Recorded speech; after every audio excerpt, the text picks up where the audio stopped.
নমস্কাৰ, এটি নতুন ভিডিঅ'লৈ মই সংগীতাই আপোনালোক সকলোকে স্বাগতম জনাইছোঁ। আশা কৰোঁ ভিডিঅ'টো চাই আপোনালোক সকলোৱে ভাল পাব আৰু শেষলৈকে চাব বুলি আশা থাকিল। আজি মই বনাব লৈছোঁ নাৰিকলৰ লাড়ু।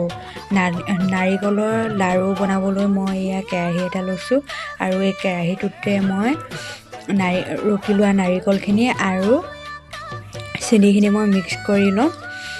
তাৰপিছত এই চেনিটো আপোনালোকৰ নিজৰ জোখ অনুপাতে দিব, কিমান লাগে আৰু বেছি মিঠা লাগে নে কম মিঠা লাগে সেইটো আপোনালোকে নিজৰ জোখ অনুপাতে দি দিব। এতিয়া মই এই চেনিখিনি দিয়াৰ পিছত অকণমান নাৰিকলখিনি লৰাই ল'ম, মানে মিক্স কৰি ল'ম। তাৰপিছত এতিয়া মই গেছত কেৰাহীটো পাতি দিম আৰু গেছত কেৰাহীটো পাতি দিয়াৰ পিছত জুইটো আপোনালোকে একেবাৰে কমত ৰাখিব।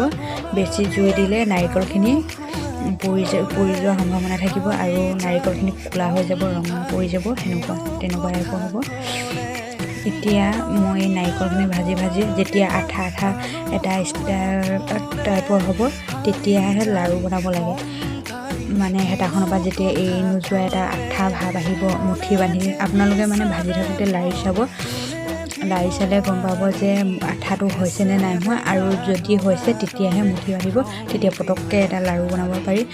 আৰু গৰমে নাবান্ধিলেও হ'ব, জাষ্ট হাতে চুব পৰা এটা ভাৱটো থাকিলে হৈ গ'ল, তেতিয়াই লাড়ুটো বনাই ল'ব পাৰিব।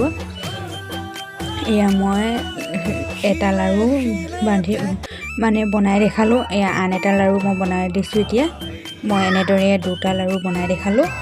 অতি সহজ আৰু কম সময়ৰ ভিতৰতে বনাব পৰা এটা লাড়ু ৰেচিপি। এয়া মই আটাইবোৰ লাড়ু বান্ধি দেখালোঁ। আজি ভিডিঅ'টো ইমানেই আছিল। ভিডিঅ'টো চাই কেনেকুৱা লাগিলে জনাব দেই।